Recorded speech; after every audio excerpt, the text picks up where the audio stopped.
what am I actually good at? And when you can actually figure out what you're good at, usually we don't give ourselves enough credit. That is where you start to build something around yourself, because when you're good at something, you have something that you can offer. And not everyone is good at everything. You have to understand that you have unique talents that you're good at, that the world probably needs, and that you could sell. And you just need to figure out how much are they willing to pay for it? Where is my unique market? And how do I take this to the market? All right, in this video, we're talking about what business you should start. We're thinking about, for you specifically, what you should ask yourself and what questions you should be thinking about as you're trying to figure out what business that you should be starting. Obviously, you want to make money. You want to do something that hopefully fulfills you, hopefully that people need.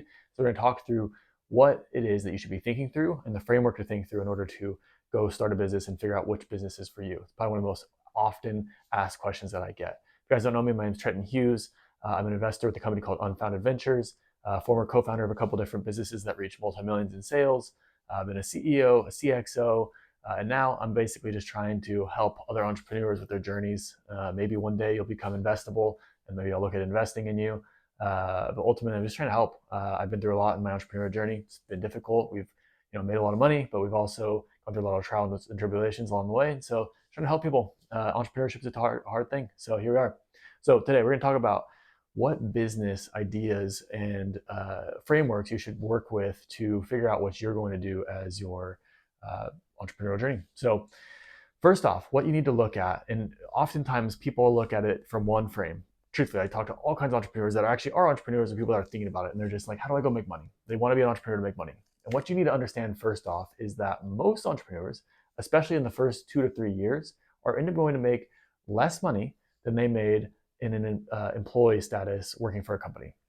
Here's the fact of the matter. When you start businesses, it's going to take a minute to get it off the ground, and it's going to be difficult, and you're not going to make a lot of money doing it, which is why a lot of people side hustle to get there. I love the book Shoe Dog, which I think is up here. The Nike founder talks about how many years it took him. It was like 19 years or something before he really found massive success. And there was several years at the beginning where it just did not work, and years where they were in the hole, years where they barely made any money, made no money. So most founders don't make a lot of money right off the bat. So you need to understand that. And so one of the things that we're going to look through is how can you make money? We're going to talk through what are you good at? We're going to talk through what does the world need?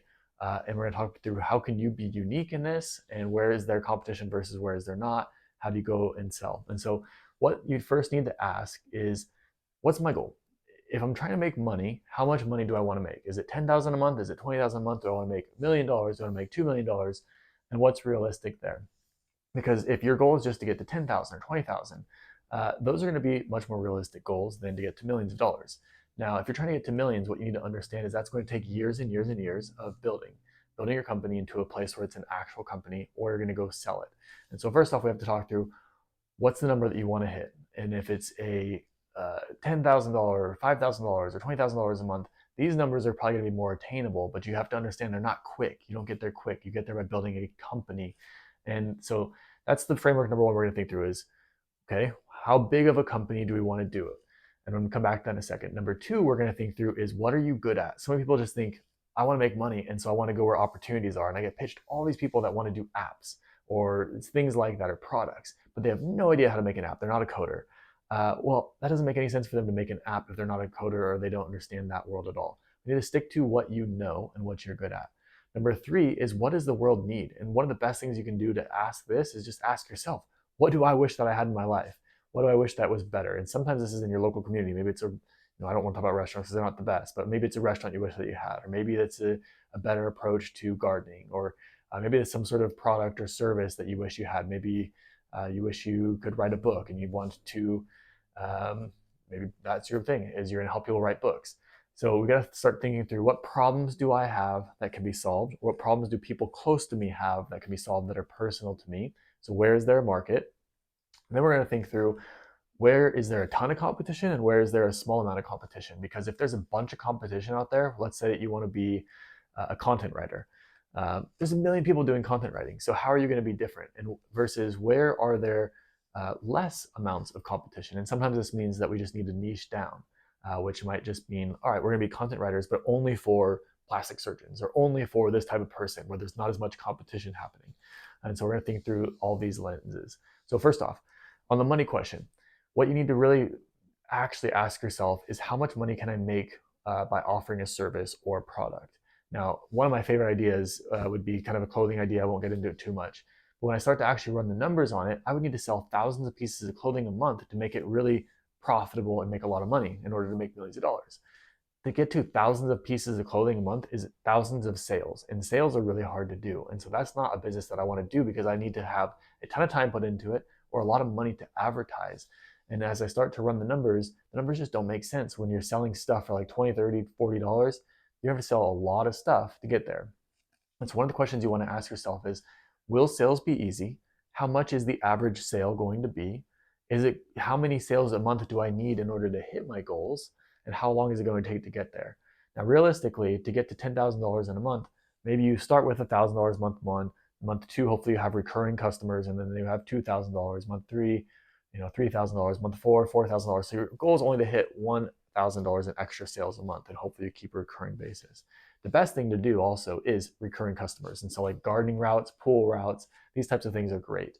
Products where they're only going to buy it one time, especially if it's a low price, that's going to be really tough for you to figure out because you're going to constantly need to sell. So you need to think through this. What's the average price point that I can sell this for? And how many sales do I need to make a month in order to hit my goals? And so when you start to think through that, you might start to think through more expensive offerings where it's going to be at least be a couple $100 a month or maybe $1,000 a month. If I'm a content writer, maybe I need to sell for $1,000 a month. And if by the end of the year I can get 10 clients, well, then there's my $10,000. Versus if I sold some sort of toothbrush or product or clothing and I'm only selling it for $10, $20, $30, I'm gonna have to sell a lot of stuff. And you have to keep remembering, I'm using this word sales a lot because you're going to need to be selling. As a founder, you're going to be selling. And what are you comfortable selling? And that's another question to ask yourself. What am I comfortable selling? So number two, after you've thought through the pricing and the structure there, you're going to ask yourself, what am I good at? What do I actually know? Do I know how to make clothing? Do I know how to make apps? Do I know how to garden? Do I know how to do pool cleaning? Do I know how to write? Do I know how to consult on a certain thing? Am I good at fitness? Am I good at making content? What am I actually good at? And when you can actually figure out what you're good at, usually we don't give ourselves enough credit. That is where you start to build something around yourself, because when you're good at something, you have something that you can offer. And not everyone is good at everything. You have to understand that you have unique talents that you're good at, that the world probably needs, and that you could sell. And you just need to figure out how much are they willing to pay for it? Where is my unique market? And how do I take this to the market? So ask yourself, what am I actually good at? Number one is, how much can I charge for this? Something hopefully that's going to be decently charged in price that you could do on a recurring basis every month. Number two is, what am I actually good at? Number three is, what do the world need? And so sometimes you just look at, what does like my local community need? What do I personally need? What do people need? And hopefully it's enough people to actually become buyers. So if my price point is $1,000 per person, I only need 10 people. I need to find 10 people that do that thing. Versus if my price point is $10, I need to find 1,000 people. Well, where am I going to find 1,000 people? And what types of people are these? And so you think through, what does the world actually need? So in my local community, maybe we need more fun things to do for couples. And so you might think of like an event company. If I'm trying to, like I said right before, write books, maybe people want to read more books and you can help them make books. What does the world need? Maybe they need help with their fitness goals. Maybe they need help with their nutrition goals. Ultimately, what am I good at and what do they need and how do I pair those together? So start thinking through that lens. And then the last lens that we're going to think through is, where's their competition? So if I'm thinking about opening a restaurant and there's already a million restaurants in this area, or there's already the same types of restaurants there, is that smart? Versus if I'm thinking of opening a restaurant, but I realize that there's no fried chicken places, but there's all these burger places, well, there might be a market then for the fried chicken places. And so you start to think like, okay, maybe there's competition, but where isn't there competition? As I mentioned the example earlier, maybe I do marketing for people, but I don't want to be a general marketer because everyone's a general marketer and there's tons of competition there. Maybe I do it for one specific category of person. Maybe it's similar to yourself. Like maybe I'm just going to do it for doctors, or I'm going to do it for authors, or I'm going to do it for restaurants. And I just focus on that one category because there's less competition. I'm just going to do it in my one city because there's less competition here than doing it globally. Last thing is, where am I comfortable selling? And basically, where's that audience at? And am I okay talking to them? So if it's doctors, am I comfortable talking to doctors? If it's restaurant, am I comfortable talking to restaurants? Do I know where they hang out? Do I know how to go market and sell to them? And if you know where they hang out and you know how to market and sell to them, and you know how to go talk to them, and you know how to go network with them, all of those things put together is where your business comes from, and where your ideas will hopefully pop up in your head. So this is a checklist: asking yourself the money question, asking yourself where they're hanging out, asking yourself what am I good at, asking yourself where is their market that's unique, and then asking yourself what does the world need, and you check off each of those one by one. And you should have a checklist of potential business ideas that come to you, and then you just simply rank them.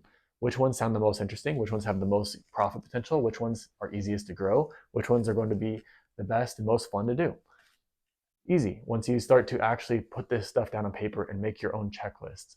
Now, when we invest in companies and we look at starting companies, we actually run ourselves through a 15-point checklist of what are things that are important to us? Can we make money do it? How much money can we make doing it? Do we know how to go to market? All these different things. And so checklists are going to be your way to figure out what's the best route forward. And using these points, these 5 points, are probably going to be your best bet for it. So I'm curious, what ideas you have? Please feel free to brainstorm with me. I'm happy to try to talk shop on it. Also, love to hear the ideas you have on content. I'm here to hopefully make content for entrepreneurs that's helpful. If this video is helpful, appreciate you guys. Thanks.